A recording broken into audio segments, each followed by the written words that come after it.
नमस्कार दोस्तों, स्वागत है आप सभी का। दोस्तों, आज आपके लिए लेकर आ चुके हैं आपका जो NMMS का एग्ज़ाम होने वाला है, national means cum merit scholarship exam का। तो उसके लिए यहाँ पर आप सभी के लिए आज आपके लिए दोस्तों मैथमेटिक्स का यानी दोस्तों मैथ्स का, गणित का एक ऐसा पेपर लेकर आए हैं जो कि आप सभी के लिए अति महत्वपूर्ण है। दोस्तों, काफ़ी साइंस यानी कि समय से दोस्तों विद्यार्थी कमेंट कर रहे थे कि हमारे लिए दोस्तों यहाँ पर जो है गणित का पेपर लेकर आइए, दोस्तों गणित का मॉडल पेपर लेकर आइए, जिससे कि हमें इसके बारे में पता चल सके कि किस प्रकार के क्वेश्चंस दोस्तों एग्ज़ाम में आते हैं। ठीक है दोस्तों, तो इसके लिए आपको पूरा एंड तक देखना है इस क्लास को, और जिसने भी चैनल को सब्सक्राइब नहीं कर रखा है वह जल्दी से दोस्तों चैनल को सब्सक्राइब कर ले, नोटिफिकेशन बेल को प्रेस कर ले, जिससे कि NMMS एग्ज़ाम के रिगार्डिंग लेटेस्ट अपडेट्स आपको सबसे पहले मिल सकें। तो दोस्तों चलिए आज की इस क्लास को स्टार्ट करते हैं। दोस्तों, अगर आपको NMMS का मॉडल पेपर डाउनलोड करना है तो सिंपली आपको गूगल ओपन करना है और गूगल पर आपको सर्च करना है स्टडी मंदिर। दोस्तों, स्टडी मंदिर आपको गूगल पर सर्च करना है, जिसका लिंक आपको मिल जाएगा डिस्क्रिप्शन बॉक्स में। उसके बाद में आपके सामने इस प्रकार का इंटरफेस देखने को मिलेगा। आपको सिंपली स्टडी मंदिर की वेबसाइट जो है इस पर आपको क्लिक करना है। तो दोस्तों, इस वेबसाइट के माध्यम से आप NMMS के जो है मॉडल पेपर डाउनलोड कर पाएंगे। तो जिसको भी दोस्तों मॉडल पेपर और प्रीवियस ईयर के पेपर डाउनलोड करने हैं वो दोस्तों गूगल पर सर्च करें स्टडी मंदिर, ठीक है, जिसका लिंक आपको मिल जाएगा डिस्क्रिप्शन बॉक्स में। वहां से जाकर आप चेक कर सकते हैं और डाउनलोड कर सकते हैं। तो दोस्तों देखिएगा, आपका जो पेपर होता है उसमें जो है मैथमेटिक्स के जो क्वेश्चंस आते हैं वो कितने प्रश्न आते हैं दोस्तों, वो यहाँ पर आपके 20 प्रश्न आते हैं। किसके आते हैं? मैथ्स के आते हैं। तो उन 20 प्रश्नों को जो पिछले साल एग्ज़ाम में पूछे गए हैं उसका दोस्तों एनालिसिस कर देंगे यानी करेंगे और देखेंगे दोस्तों कि कैसे कैसे क्वेश्चंस एग्ज़ाम में आ सकते हैं। तो दोस्तों फर्स्ट क्वेश्चन यानी दोस्तों आपके पेपर में दोस्तों कुल आते हैं 180 प्रश्न, ठीक है ना। 180 प्रश्न आते हैं एग्ज़ाम में से, उनमें से दोस्तों 160 से लगाकर यानी 161 से 180 तक यानी कि टोटल 20 क्वेश्चंस आपके मैथ्स के आते हैं। तो उन सभी को डिस्कस करने वाले हैं। तो देखिए दोस्तों, फर्स्ट क्वेश्चन आपके यहाँ पर इंग्लिश और हिंदी दोनों लैंग्वेज के अंदर अवेलेबल है। तो देखिए दोस्तों, यहाँ पूछा गया कि -13 का गुणात्मक प्रतिलोम है। यानी दोस्तों यहाँ पर आपको बताना है कि मल्टीप्लिकेटिव जो आपका यहाँ पर इन्वर्स है वो आपको बताना है कि -13 का जो गुणात्मक प्रतिलोम क्या होगा। ठीक है दोस्तों, तो यहाँ पर आपको बताना, देखो यहाँ पर जो गुणात्मक प्रतिलोम क्या होता है कि वह यानी कि आपको क्या करना है, देखो कोई संख्या दे रखी ना, उसका रिवर्स में मल्टीप्लाई करना। क्या करना है? रिवर्स यानी उसका उल्टा मल्टीप्लाई करना है, तो वो क्या हो जाएगा? गुणात्मक प्रतिलोम हो जाएगा। तो सिंपल से दोस्तों मैं आपको बताता हूँ कि कोई भी संख्या हो, अगर आपको उसका गुणात्मक प्रतिलोम निकालना है तो उस संख्या को उल्टा कर दो, उस संख्या को पलट दो। यानी दोस्तों कोई मान लो संख्या होती है, वो किस रूप में होती है? वह अंश बट्टा हर में होती है, ठीक है ना। पता दोस्तों, यानी कोई संख्या है वह अंश बट्टा हर में होती है। अब अगर आपको इसका गुणात्मक प्रतिलोम निकालना है तो आप इस संख्या का रिवर्स कर देंगे, उल्टा कर देंगे। जैसे दोस्तों यहाँ पर देखो, यहाँ पर कितना लिखा? -13 लिखा, ठीक है ना। अब देखो इस -13 का मतलब क्या है कि ये भाई कोई संख्या मान लो अगर 5 है तो 5 के नीचे 1 होगा, इसका मतलब क्या है कि वह संख्या वही है, मतलब है तो 5 ही ना भाई। 5/1 लिखो या फिर 5 लिखो, बात तो है कि तो क्या मैं इस 13 -13 को यानी कि 1 लिख सकता हूँ, यानी कि दोस्तों -13/1 लिख सकता हूँ। आपने कहा बिल्कुल लिख दोगे। तो अब इसका रिवर्स कर देना, यानी कि ऊपर जो है 1 आ जाएगा, 1/13 आ जाएगा, और जो माइनस का चिन्ह है वो अगर ऊपर है तो ऊपर रहेगा। तो ऑप्शन क्या आ जाएगा? -1/13। ऑप्शन नंबर सी आंसर हो जाएगा। बिल्कुल सही दोस्तों, आसानी से सॉल्व हो जाएगा। यानी जान दोस्तों, एक क्वेश्चन और मैं आपको बता दो। देखो यहाँ पर मान लो 4/7 है। अब इसका हमें क्या करना है? गुणात्मक प्रतिलोम करना है। तो कुछ नहीं करना, देखो यहाँ ये अंश है और ये हर है, इसका रिवर्स कर देना है तो क्या हो जाएगा? 7/4 हो जाएगा, ठीक है। तो इस प्रकार से आपको समझ में आ गया होगा, बस उल्टा करना। तो यहाँ से क्या आंसर हो जाएगा? Option number 3 will be the correct answer to this question. अगला देखिएगा प्रश्न है, यदि x = 2 तो दोस्तों 4x - 3 + 6 की वैल्यू निकालें। यहाँ पर दोस्तों x की वैल्यू दे रखी 2 और आपको इस वैल्यू को x की वैल्यू को यहाँ पुट कर देना है और आपको आंसर पता हो जाएगा। तो कुछ नहीं करना दोस्तों, जहाँ जहाँ x लिख रखा है वहाँ वहाँ कितना रखना है? 2 रखना है। तो हमारे पास देखो ये अपनी इक्वेशन है, देखो 4x माइनस 3 प्लस का 6, कुछ नहीं करना, x किधर है दोस्तों, ये रहा। अब इस x की जगह क्या रखना है, 2 रखना है, क्योंकि x बराबर 2 का है, तो कुछ नहीं करना, देखो 4 रखा, x की जगह 2 रखा, माइनस का 3 लिखा, प्लस का 6 लिखा। अब सॉल्व कर दो। अब दोस्तों यहाँ पर बोर्ड मास का नियम अपनाना है। बोर्ड मास का नियम क्या कहता है कि पहले ब्रैकेट ओपन करो, यानी क्या करना है, पहले ब्रैकेट को सॉल्व करो, उसके बाद ब्रैकेट को ओपन करो, फिर डिवीज़न करना है, फिर यहाँ पर मल्टीप्लाई करना है, फिर यहाँ पर आपको क्या करना है, आपको जो है यानी माइनस प्लस जो भी करना है वो कर सकते हैं, एडिशन है या फिर सब्सट्रैक्शन कुछ भी कर सकते हैं, यानी प्लस माइनस को कुछ भी कर सकते हैं, लेकिन यहाँ पर जो पहले भाग करना है उसके बाद गुणा करना है, ये नियम आपको ध्यान रखना चाहिए। अब यहाँ पर देखो कुछ नहीं करना, बस आगे सॉल्व कर लेना है। देखिए दोस्तों ये 4 है, और देखो यानी पहले ये ब्रैकेट है ना, तो पहले ब्रैकेट को सॉल्व करना है। तो देखो यहाँ पर 2 में से 3 जाएगा तो कितना मान बचेगा, माइनस का 1 बचेगा, ये प्लस का 6 तो प्लस का 6। अब इस देखो ये दोस्तों ये क्या गुणा में, ठीक है ना, तो क्या करेंगे 4 को 1 से गुणा करा देंगे तो क्या आ जाएगा माइनस का 4, और ये प्लस का चलेगा 6 लिख दो। अब देखो ये माइनस का है, ये प्लस का है, तो देखो माइनस प्लस क्या होता है, माइनस होता है, तो माइनस करना है, तो 4 में से 6 गई, यानी कि 6 में से 4 कितना बचेगा, 2 बचेगा, लेकिन जो चिन्ह आएगा ना वो आएगा यानी बड़ी संख्या वाला, तो बड़ी संख्या कौन सी है, 6 है, तो 6 के पास क्या प्लस है, तो यहाँ क्या हो जाएगा, यानी प्लस की 2 होनी चाहिए, तो यहाँ पर क्या हो जाएगा, ऑप्शन ए आंसर हो जाएगा। बहुत ईजी दोस्तों क्वेश्चन था, कोई दिक्कत नहीं, ठीक है ना। चलिए नेक्स्ट क्वेश्चन देखिएगा, ये यानी option number A correct answer हो जाएगा। चलिए अगला क्वेश्चन देखिएगा। क्वेश्चन कह रहा है कि संकेत रूट का उपयोग निम्नलिखित के लिए किसके लिए किया जाता है। दोस्तों ये क्या है, स्क्वायर रूट का चिन्ह है, तो ये क्या होता है, स्क्वायर रूट यानी वर्गमूल निकालते, क्या निकालते हैं, वर्गमूल। जैसे मैंने कहा भाई ये देखो, मैंने कहा 5 का स्क्वायर कितना होता है, 25 होता है। ये ऊपर जो 2 लिखा है ना, मैंने कहा 6 का स्क्वायर, स्क्वायर मतलब देखो 2, तो 6 की पावर 2 मतलब 36। अब अगर मैं 25 में रूट लगा दूँ तो वैल्यू क्या आ जाएगी, 5 आ जाएगी, मतलब उसका उल्टा हो रहा है। तो ये जो रूट है ना वो किसका हो जाएगा, ये वर्गमूल का है। अगर आपको संख्या पूछ ले ऐसा, यहाँ देखो ये रूट बना हुआ और ऊपर आपको 3 लिखा हुआ है, तो वह क्या होता है, वह अपना घनमूल का होता है, ठीक है, घनमूल का होता है। और अगर आपको ऐसे रूट कर दे, सिंपल रूट करे और यहाँ पर कुछ भी नहीं लिखे, इसका मतलब वहाँ यहाँ पर 2 होता है, 2 मतलब वर्गमूल होता है। Is that clear. चलिए ये ऑप्शन नंबर 4 करेक्ट आंसर हो जाएगा। चलिए देखो वक्र जो बहुभुज नहीं है, देखिएगा curve which is not in polygon. दोस्तों यानी बहुभुज क्या होती है कि अनेक सारी भुजाओं से बनी आकृति को बहुभुज कहते हैं। जैसे मैंने कहा 2 आकृति से, देखो ये 3 आकृति से ये त्रिभुज बन गया, 4 आकृति से वर्ग बन गया, यानी फिर ये स्क्वायर या रेक्टेंगल जो बनता है ना वो बन गया, ठीक है, षटभुज बन गया, पंचभुज बन गया, अलग अलग प्रकार के। तो यहाँ पर देखो ये क्या है, ये बन सकता है, बिल्कुल सही है। 4 यानी दोस्तों क्या होती है, वह आकृति कौन सी होती है, बंद आकृति होती है। कैसी आकृति होती है, 4 यानी कि दोस्तों अनेक भुजाओं से घिरी बंद आकृति को क्या कहते हैं, यानी कोई बहुभुज कहते हैं। तो ये देखो ये आकृति यहाँ पर जो है बंद आकृति है, लेकिन ये बनेगा, देखो ये बन सकता है, लेकिन देखो ये जो है ना ये नहीं बनेगा, ठीक है। तो 4 आपने कभी ऐसा पढ़ा है कि ये बहुभुज है, ये थोड़ी बहुभुज है, ये बहुभुज है, ये भी है, ले लिए, तो सिंपल आंसर हो जाएगा 4, ठीक है, जो है ऐसे लिखा हुआ ना ये करेक्ट आंसर हो जाएगा, ऑप्शन 2 आंसर हो जाएगा।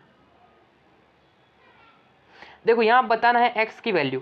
देखो ये क्या है, एक आपके ट्राइंगल दे रखा है, इस ट्राइंगल में x की वैल्यू निकालनी है, तो x की तरह ये वाला यानी ये जो कौन है ये वैल्यू निकालना है। तो कुछ भी नहीं करना, देखो ये है कि अपना त्रिभुज है, एक ट्राइंगल है, तो देखो सिंपली क्या होता है कि त्रिभुज के तीनों कोनों यानी कि तीनों कोनों का जो योग होता है ना वो कितना होता है, 180 डिग्री होता है। त्रिभुज के तीनों कोनों का योग 180 होता है, यानी कि इन तीनों को जोड़कर 180 बनना चाहिए। तो हमें यहाँ पर क्या करना है, सिंपल देखो यहाँ पर क्या कह रहा है कि यहाँ पर दोस्तों तीनों को जोड़ना है और 180 बनाना है। तो कुछ नहीं करना, देखो ये मान लो मैंने इसको मान लिया इसको मान लिया y और इसको मान लिया z और ये अपना x है, ठीक है ना, मान लो। तो तीनों का योग कितना होना चाहिए, 180 होना चाहिए। तो मैंने कहा भाई कौन x मान लो, फिर कौन y और कौन z, इन तीनों की वैल्यू 180 डिग्री होनी चाहिए। तो यहाँ देखो यहाँ वैल्यू आप रख दो, कौन x की वैल्यू में निकालनी है, फाइंड करनी है, लिखा x। फिर देखो ये क्या है, कौन y की, देखो कौन y इधर है, इसका मान लो 45 डिग्री, और ये कितना है, कौन z आप दे रखा है 65 डिग्री बराबर 180 डिग्री। तो देखो कौन x प्लस देखो इन दोनों को आप जोड़ लो, यानी 45 और 65 हो जाएंगे 110 हो जाएंगे बराबर 180। तो ठीक क्या करना, ये प्लस का है, इधर आएगा तो क्या हो जाएगा, माइनस हो जाएगा। तो 180 में से क्या करना है, 110 माइनस कर लेना, तो कितना आ जाएगा 70 डिग्री दे, कितना देगा 70 डिग्री। तो 70 किधर है, ऑप्शन बी में आंसर हो जाएगा, सिंपल है। ठीक है, अगर आप इतनी कैलकुलेशन इतनी सॉल्व नहीं करना चाहोगे तो कुछ नहीं करना है, इन दोनों को जोड़ दो, कितना होगा 110, और आपने कहा भाई त्रिभुज के तीनों कोणों का योग 180 होता है, तो माइनस कर लो, कितना आ जाएगा 70 आ जाएगा, बी आंसर हो जाएगा, सिंपल।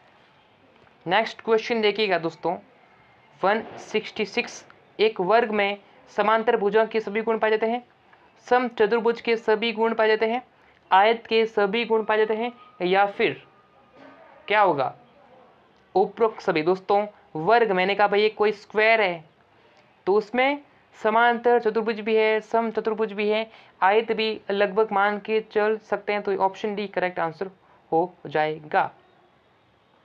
तो वर्ग की क्या होती है कि स्क्वायर जो होता है ना, उसकी आमने सामने की भुजा क्या होती है, सॉरी उसकी क्या होती है, चारों भुजाएं, ठीक है ना, चारों भुजा क्या होती है, समान होती है। लेकिन जो आयत है, ये है आयत, ठीक है, इसमें क्या होती है, इसकी आमने सामने की भुजा क्या होती है, समान होती है। लेकिन जो वर्ग है ना, वर्ग में क्या होती है कि सभी भुजा, अगर ये ए है तो ये भी ए है, ये भी ए है, ये भी ए है, यानी अगर ये 4 है तो ये भी 4 होगी, ये भी 4 होगी, ये भी 4 होगी, ठीक है ना। लेकिन आयत में क्या आ गया कि आमने सामने, ये मानो 2 है तो ये 2 होनी चाहिए, ये मान लो 6 है तो ये भी कितना होना, 6 होना चाहिए, ठीक है। ये थोड़ा सा डिफरेंस आपको पता होना चाहिए। नेक्स्ट क्वेश्चन देखिए दोस्तों, देखो 8,400 रुपये अंकित मूल्य वाली मोबाइल को 7,140 रुपये बेचा गया, तो बट्टा यानी जो डिस्काउंट है वो कितना है। देखो आपने कहा जो इसकी जो यानी जो मार्केट प्राइस है, सॉरी इसकी जो मार्केट प्राइस है दोस्तों वो कितनी है, 8,400 है, और इस जो यहाँ पर प्राइस इसको बेचा आपने, देखो कोई मोबाइल था, देखो मान लो कोई, देखो मान मैं आपको बता देता हूँ, देखो मान लो चीज़ है, देखो अगर आपने कोई चीज़ 5,000 की यानी कोई चीज़ है वो 5,000 रुपये उस पर लिखा हुआ है, उसका अंकित मूल्य, अब आपने उस चीज़ को 3,000 में बेच दिया, इसका मतलब आपने कुछ ना कुछ डिस्काउंट दिया होगा।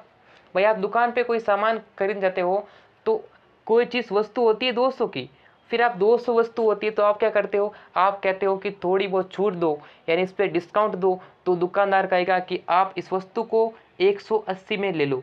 कहने का मतलब है कि आपने जो वस्तु थी वो 200 रुपये था, लेकिन आपको 180 में मिली, यानी जो डिस्काउंट मिला वो कितने का मिला दोस्तों, 20 रुपये का डिस्काउंट मिला, ठीक है।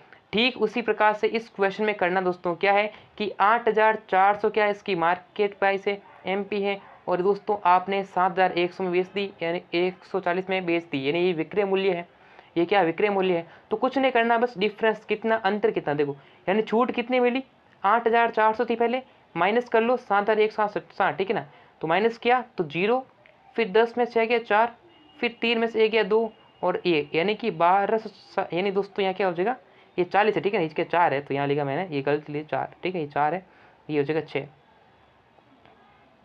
1200 कितना हो गया 60 हो गया, ठीक है ना। अब ये अंतर है, अंतर में दोस्तों क्या रखते हैं कि ये वाली वस्तु यानी कि पहले वाली वस्तु कितनी है 8,400 ये रखते हैं, और अगर आपको क्या निकालना, बट्टा निकालना है तो 100 से, यानी परसेंटेज में चाहिए आंसर, तो क्या कर लो 100 से गुणा करा लो, आपको परसेंटेज में मिल जाएगा। तो देखो 2 जीरो से आप 2 जीरो ये कैंसिल कर लो। अब देखो ये 14 के पार से कट रहे हैं तो 14 संग 84 6 आ जाएगा, और 14 नम हो जाएगा, तो क्या आ जाएगा 90/6 आ जाएगा, तो निकालो कितना आ जाएगा 15 संग 90, तो कितना देगा 15%। ऑप्शन ए आंसर करेक्ट हो जाएगा। सिंपल दोस्तों, 15% की क्या मिल गई, छूट मिल गई, डिस्काउंट मिल गया। नेक्स्ट देखिएगा अगला क्वेश्चन दोस्तों, कह रहा है आपसे कि दिए गए आंकड़ों का बहुलक। दोस्तों बहुलक, बहुलक क्या होता है, बहुलक का मतलब कि mode of the given data is, बहुलक का मतलब है कि वह चीज़ जो ऐसा अंक, ऐसी संख्या जो बहुत बार यानी दोस्तों रिपीट हुई, ठीक है ना, रिपीटेशन बताना, रिपीट, ऐसी कौन सी संख्या जो बहुत बार आई है। देखिए देखो यहाँ पर जो है, यहाँ देखो ये 14 है, एक बार आया है, सिर्फ 2 बार आया है, ठीक है ना। वही 213 एक बार आया और 2 बार आया, 2 बार 2 बार 12, देखो यहाँ 12 एक बार, 2 बार 3 बार, तो 12 क्या हो जाएगा आंसर हो जाएगा। देखो 15, तो 15 तो एक बार आया है, यानी कि सबसे अधिक बार क्या आया है, सबसे अधिक आया है 12, तो क्या आंसर हो गया 12 आंसर हो गया, सिंपल। नेक्स्ट देखिए अगला क्वेश्चन कह रहा है 4p और -8p का गुणनफल, देखो मल्टीप्लाई करना, तो देखो 4p मल्टीप्लाई बाई माइनस का 8p, तो देखो पहले संख्या मल्टीप्लाई कर, देखो 8 चौक 32, ये माइनस उसी ने तो माइनस लगा लिया। देखो ये पी यहाँ है और पी, तो पी का क्या हो जाएगा 2r स्क्वायर हो जाएगा, तो -32 पी स्क्वायर, ऑप्शन 2 आंसर। देखो यदि किसी त्रिभुज का क्षेत्रफल 52 सेंटीमीटर स्क्वायर है तथा उसका आधार 13 सेंटीमीटर है तो हाइट निकालनी। तो त्रिभुज का क्षेत्रफल क्या होता है 1/2 इंटू आधार, आधार इंटू क्या होती है आधार इंटू ऊंचाई। अब त्रिभुज का क्षेत्रफल कितना दे रखा है 52 दे रखा है, तो 52 लिखा। अब कुछ नहीं करना है, यहाँ पर वैल्यू पुट कर दो 1/2, ये तो ये सेम आएगा। आधार कितना दे रखा है 13 दे रखा है, और हाइट जो है ऊंचाई हमें निकालनी है 52, तो कट कर दो। देखो 13 कम 13, 13 चौक 52, ये 2 यहाँ पर भाग में है तो यहाँ आएगा तो क्या होगा मल्टीप्लाई होगा, तो 4 को 2 से मल्टीप्लाई कर लो कितना आ जाएगा 8 आ जाएगा, डी आंसर हो जाएगा। ठीक है, सिंपल था क्वेश्चन। अब आप सॉल्व कर लोगे ना तो आसानी से कर सकते हो। अगला देखिएगा 150 मीटर सेंटीमीटर स्क्वायर पृष्ठीय क्षेत्रफल वाले घन की भुजा। दोस्तों ये क्या घन, घन का हमें क्या दे रखा है पृष्ठीय क्षेत्रफल दे रखा है। तो घन का जो पृष्ठीय क्षेत्रफल होता है, घन का पृष्ठीय क्षेत्रफल क्या होता है 6a स्क्वायर, कितना होता है 6a स्क्वायर। अब देखो हमें दे कितना रखा है दोस्तों, एक बार रुकिए, हमें कितना दे रखा है, हमें 150 जो है गिवन है, 150 दे रखा है। तो घन का पृष्ठीय क्षेत्रफल कितना होता है 6a स्क्वायर। ये जो है फॉर्मूला है, ठीक है ना, याद करना पड़ेगा आपको, सूत्र याद कर लो। अब क्या निकालना पड़ेगा, यहाँ a स्क्वायर की वैल्यू निकालनी। तो दोस्तों ये गुणा में है 6, इधर लाओगे यहाँ पर समीकरण में तो भाग करना पड़ेगा, 6 से भाग करो, 6 दूनी 12, 3 बचे तो 5। तो अगर a स्क्वायर की वैल्यू अगर आपके पास 25 मिली है, हमें a की वैल्यू चाहिए, तो a क्या आ जाएगा, यहाँ आएगा तो ये स्क्वायर है, स्क्वायर हटेगा तो यहाँ क्या लग जाएगा अंडर लग जाएगा। तो a दोस्तों 25 जो है किसका होता है, 25 किसका वर्ग होता है 5 का होता है। तो हमें सिर्फ भुजा निकालनी है, तो 5 सेंटीमीटर आंसर हो जाएगा। सिंपल है, करके देख लेना आप, वापस से आप वीडियो को देखेंगे तो आसानी से हो जाएगा। अब देखो यहाँ पर 24 ये अनुपात है, 24 अनुपात x बराबर 12 अनुपात 18, तो x की वैल्यू निकालो। वो देखो अनुपात का मतलब है बट्टा, ठीक है, जैसे मैंने कहा 24/x, ठीक है। देखो 24/x बराबर 12 अनुपात 18। देखो ये बराबर ऊपर वस्तु ना वो काट सकते हैं, ठीक है ना, बराबर के सामने हम क्या कर सकते हैं कट कर सकते हैं, तो काट दीजिए आसानी से हो जाएगा। देखो 12 एकम 12, 12 दूना 24। अब ये आप देखो क्रॉस क्या होता है, क्रॉस में मल्टीप्लाई होता है, तो 18 को देखो x अगर 1 से मल्टीप्लाई होगा तो x आएगा, और x को 18 को आप 2 से गुणा कर लीजिए, कितना देगा 36 हो जाएगा, ऑप्शन ए आंसर हो जाएगा। ठीक है, देखो अगला देखिएगा सारू गुणनखंड। देखो यहाँ पर 10 PQ 20 QR और 30 RP, इसके गुणनखंड निकालने हैं, यानी वह संख्या जो सब में कॉमन आ रही। तो ऐसी कौन सी संख्या है जो तीनों में कॉमन आ रही। तो देखिए दोस्तों क्या होता है यहाँ पर देखिएगा, यहाँ पर देखो यहाँ पर जो P है ना, अगर P आ रहा है तो P सब में होना चाहिए, यहाँ पर P नहीं है, यहाँ पर है भाई। देखो 3 संख्या है तो तीनों में सेम आना चाहिए ना, यानी तीनों में कॉमन आना चाहिए। अगर यहाँ Q है तो यहाँ पर भी Q होना चाहिए, यहाँ पर भी होना चाहिए, तो यहाँ पर ये P2 कैंसिल होगा। यानी दोस्तों कहने का मतलब है कि वह संख्या जो तीनों में आनी चाहिए, तो तीनों में क्या आ रहा है, देखो तीनों में जो कॉमन आ रहा है ना वो 10। देखो 10 जो है 10 के पाड़े में आता है, 10 यानी 20, यानी कि दोस्तों 10 के पाड़े में 20 पे आता है और 10 के पाड़े में 30 पे आता है, तो यहाँ पर 10 जो है कॉमन हो जाएगा। अब सवाल ये है कि जो PQR में से कौन सा संख्या कॉमन होगी, तो कुछ नहीं करना। देखो वह यानी अगर P लेना है तो P तीनों में होना चाहिए। यहाँ पर तो P है ठीक है, लेकिन यहाँ पर कहाँ है, तो P हम नहीं लेंगे। देखो Q, देखो यहाँ पर Q कहाँ, यहाँ पर है, यहाँ पर है, लेकिन यहाँ पर है ही नहीं Q, तो Q भी नहीं ले सकते ना। अब R यहाँ पर है, यहाँ पर रहेगी, यहाँ पर है ही नहीं, इसका मतलब PQR में से तीनों में से कोई नहीं आएगा, तो ऑप्शन नंबर C आंसर हो जाएगा, थर्ड आंसर हो जाएगा। ठीक है, सिंपल था। अब देखो ये क्वेश्चन देखिएगा, मूल बिंदु के निर्देशांक बताने। तो दोस्तों ये सवाल रट लेना, बहुत बार आएगा। यानी दोस्तों यानी जो कोऑर्डिनेट होते हैं ऑफ ओरिजिन पॉइंट इस क्या होते हैं, मूल बिंदु के जो निर्देशांक होते हैं वो क्या होते हैं 0,0 होते हैं, ये फिक्स है दोस्तों, तो ऑप्शन डी आंसर हो जाएगा।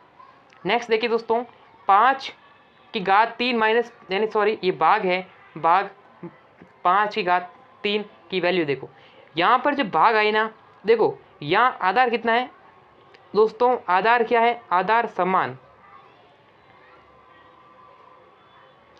आधार का मतलब है 5। देखो यहाँ पर 5 आ रहा है, यहाँ पर 5 आ रहा है। जब आधार समान हो और यहाँ पर भाग का चिन्ह होता ना, तो क्या करना है, माइनस करना है।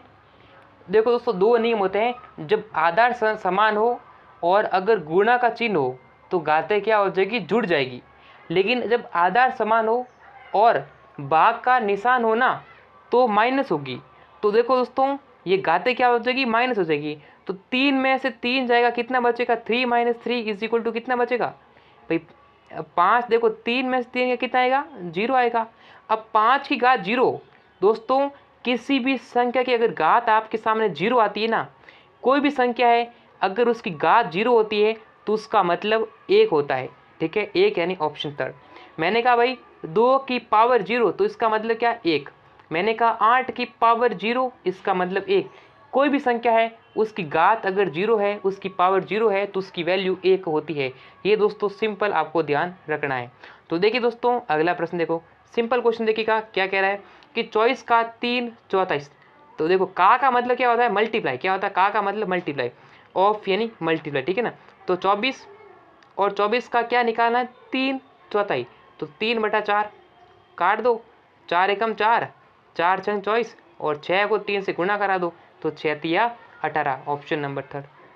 चलिए, एक कोण जिसका मान अपने पूरक कोण के बराबर हो। दोस्तों, पूरक कोण क्या होता है, जब दो कोणों का योग कितना होता है ना, जब दो कोणों का योग दोस्तों क्या होना चाहिए, 90 डिग्री होना चाहिए। और संपूरक मतलब है संपूरक, संपूरक का मतलब है जब दो कोणों का योग कितना होना चाहिए, 180 डिग्री होना चाहिए। आपको पता होना चाहिए। ठीक है, अब दोस्तों ये इसमें क्या होना चाहिए, इसका जो है 45 डिग्री आंसर हो जाएगा। ठीक है, यानी वो पूरक कोण बनना जाएंगे। दोस्तों, न्यून कोण क्या होता है, जो 90 से क्या होता है, छोटा होता है। ठीक है, और अधिक कोण क्या होता है, जो 90 से क्या होता है, बड़ा होता है। और दोस्तों समकोण, समकोण कितने डिग्री का होता है दोस्तों, समकोण होता है 90 डिग्री का। ठीक है, ये आपको पता होना चाहिए। ठीक है, चलिए अब दोस्तों कमेंट करें कि सरल कोण, ठीक है, सरल कोण की वैल्यू कितनी होती है, कमेंट करना है आपको। ठीक है, चलिए नेक्स्ट क्वेश्चन, सॉरी कहाँ गया क्वेश्चन। यदि x इज इक्वल टू -3, तो यहाँ पर व्यंजक इसकी वैल्यू निकाल दे। कुछ नहीं करना है, x का मान -3 रखना है। जहाँ x लिख रखा है वहाँ पर -3 लिख दो, आंसर आ जाएगा। सिंपल। देखो हमें दोस्तों क्या दे रखा है, 25 - 3x²। x की वैल्यू कितनी रखनी है, -3 रखना है। जहाँ जहाँ x लिख रखा है वहाँ -3 है। तो यहाँ पर देखो, यहाँ तो कोई x है नहीं, तो 25 का 25 लिख देंगे, -3। x की वैल्यू कितनी रखनी है, -3 रखना है। ठीक है ना, तो -3 ये रखा और इसका स्क्वायर कर दो, 25 - 3। दोस्तों हमेशा पहले क्या करना है, ब्रैकेट को सॉल्व करना है। तो पहले ब्रैकेट देखो, 3 का स्क्वायर करना है। देखो 3 का स्क्वायर का मतलब है 3 को -3 से गुणा करना है। तो 3 को 3 से गुणा किया, 9। 3 का स्क्वायर कितना होता है, 9 होता है। जब दोस्तों संख्या को मल्टीप्लाई कराते हैं ना, तो अगर माइनस के चिन्ह 2 होते हैं ना, तो उसको सम मानेंगे। ठीक है, यानी उसको उसके आगे संख्या माइनस नहीं लगाना है। अगर मैंने कहा देखो, मान लिए -3 इंटू -3 इंटू -3, अब संख्या कितनी है, 3 है, 1 2 3 है, तो यहाँ माइनस का चिन्ह आएगा। यानी अगर संख्या विषम हो तो माइनस आएगी। विषम का मतलब है यानी संख्या कितनी बार आई है। जैसे मैंने कहा यहाँ पर संख्या 2 बार आई है ना, 1 और 2, तो यहाँ पर माइनस नहीं गिनेंगे। ठीक है, अगर संख्या 4 हो तो माइनस नहीं गिनेंगे। क्यों नहीं गिनेंगे, क्योंकि वह सम संख्या हो जाएगी। ठीक है, तो दोस्तों -3 का स्क्वायर कितना होता है, 9 होता है। ठीक है, अब 25 - 3 को 9 से गुणा किया, 27। देखो आप ब्रैकेट ओपन करोगे मतलब गुणा है, तो 25 में से 27 माइनस होगा, कितना आएगा, -2 आ जाएगा। तो कहाँ गया ऑप्शन नंबर, कहाँ होगा दोस्तों, ऑप्शन डी में आंसर हो जाएगा। गलती से दोस्तों ये वाला मत करना। ठीक है ना, आंसर हो जाएगा डी। चलिए हम अगले क्वेश्चन की तरफ मूव कर लेते हैं दोस्तों, इजीली अपना देखिएगा। क्वेश्चन कह रहा है कि 42 सेंटीमीटर व्यास वाले वृत्त की परिधि दोस्तों क्या होगी। देखो व्यास, ये कितने का व्यास दे रखा, तो व्यास क्या होता है, व्यास दोस्तों त्रिज्या का दोस्तों दुगुना होता है। व्यास बराबर यानी दोस्तों 2r, r का मतलब है त्रिज्या। दोस्तों जो त्रिज्या होती है वह व्यास की आधी होती है दोस्तों। ठीक है। तो यहाँ पर आप कुछ नहीं करना है, ये 42 है, ठीक है ना, 42 से 42 है। तो हमें क्या निकालना, देखो वर्त की परिधि क्या होती है, वर्त की परिधि होती है 2πr, ठीक है। तो हमें पहले r पता होना चाहिए। हमारे पास क्या दे रखा है, हमें दे रखा व्यास, तो व्यास का आधा करेंगे तो क्या मिलेगी, त्रिज्या मिल जाएगी। तो 42 का हाफ कर दीजिए, कितना देगा 21। 21 क्या है हमारे पास, त्रिज्या है। अब वैल्यू पुट कर दो, 2 इंटू पाई की वैल्यू कितनी होती है 22/7, आर कितना आया 21 आया, काट दो, 7 एकम 7, 7 21, मल्टीप्लाई कर दो, 22 को 3 से मल्टीप्लाई किया 66, 66 को 2 से मल्टीप्लाई किया 132। Option A will be the correct answer to this question. क्या आ जाएगा दोस्तों, 132 आंसर आ जाएगा। क्लियर है। चलिए अगला क्वेश्चन दे रखा दोस्तों, परिमेय संख्याएं 1/3 -2/9 और -4/2 का आरोही क्रम, यानी आपको ascending order of rational numbers, यानी दोस्तों आरोही क्रम का मतलब है छोटे से बड़े। तो पहले हमें पता करना पड़ेगा कि कौन सी संख्या छोटी है।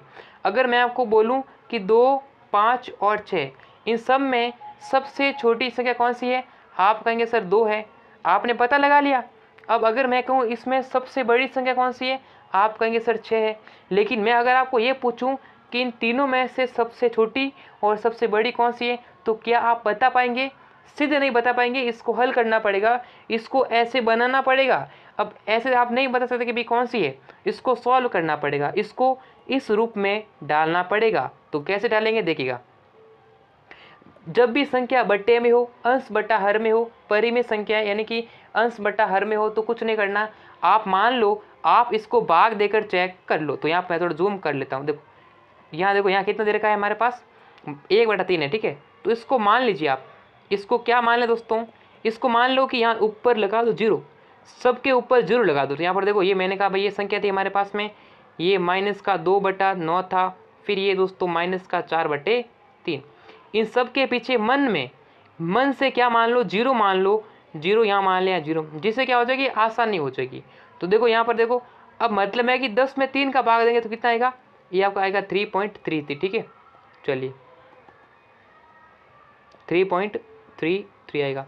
फिर देखो अब 20 में 2 का यानी कि 20 में 9 का भाग देना, तो यहाँ पे देखो 2 9 18, ये माइनस है, ठीक है ना 18, फिर पॉइंट लगा, फिर 2 बचेगा, तो ये कितना आएगा 2.22 ऐसे आता रहेगा, ठीक है ना। चलिए फिर देखो ये कितना है, 40 में 3 का भाग देते हैं, यहाँ पर देखो 1 टाइम जाएगा, फिर ये बचेगा, तो ये आ जाएगा 13 पॉइंट, आगे चलता रहेगा, ठीक है ना। कहने का मतलब है आपके सामने संख्याएं आ चुकी है, तो इसका क्या आंसर होगा, सबसे छोटी संख्या पहले कौन सी है, आप कहेंगे ये दोस्तों सबसे छोटी संख्या कौन सी है ये बताना है हमें, ठीक है ना। तो ये माइनस में है दोस्तों, तो माइनस में क्या सबसे बड़ी संख्या हो जाएगी ये वाली, दोस्तों ये माइनस में है, मैंने कहा -2 और -13, इन दोनों में से छोटी संख्या कौन सी है, तो आप कहेंगे सर ये नहीं है। अगर कोई संख्या माइनस में होती है ना, तो जो बड़ी वाली संख्या होती है वह छोटी होती है। देखो मान लीजिएगा ये लाइन है, ये 0, ठीक है ना, ये मान लो संख्या रेखा है, अभी मैंने कहा -1, ये -2, ये -3, तो छोटी कौन सी, ये वाली क्या बड़ी है, ये वाली छोटी है, ठीक है। तो इस चीज़ का ध्यान रखना है कि ये जो संख्या 13 है ना, यानी पहले जो है संख्या ये वाली होगी छोटी, तो पहले छोटी कौन सी है दोस्तों, ये पहले छोटी है ना भाई, -13, ये क्या छोटी बड़ी नहीं, ठीक है ना, -13 क्या छोटी हो जाएगी, तो यानी ये वाली संख्या क्या आ जाएगी, ये माइनस का 4/9 पहले आ जाएगी, 3 पहले आ जाएगा, फिर बड़ी कौन सी 2, यानी उसके बाद में कौन सी बड़ी है, माइनस वाली संख्या बड़ी है दोस्तों, ठीक है। तो ये लिख दिया, कितना आएगा -2/9, एंड फिर क्या हो जाएगा ये 1/3। तो क्या आंसर रहेगा, थर्ड आंसर हो जाएगा ऑप्शन नंबर ये वाला, ये कहाँ मिल रहा है ये वाला, ठीक है। इस तरह से आप सॉल्व कर सकते हैं, ठीक है दोस्तों। तो उम्मीद करता हूँ आपको अच्छा लगा होगा ये क्लास, ये आंसर हो जाएगा थर्ड। तो दोस्तों इस प्रकार से हमने जो है आपके सामने प्रीवियस ईयर के पेपर को सॉल्व किया, जो कि आपके लिए अति महत्वपूर्ण था। तो वीडियो को लाइक कर दीजिएगा, चैनल को सब्सक्राइब कर लीजिएगा, नोटिफिकेशन को भी प्रेस कर लीजिएगा, जिससे कि आपको NMMS के ऐसे ही पेपर्स मिल सकें। तो दोस्तों इस क्लास में बस इतना ही, फिर मिलेंगे आप सभी से नेक्स्ट क्लास में, तब तक के लिए जय हिंद।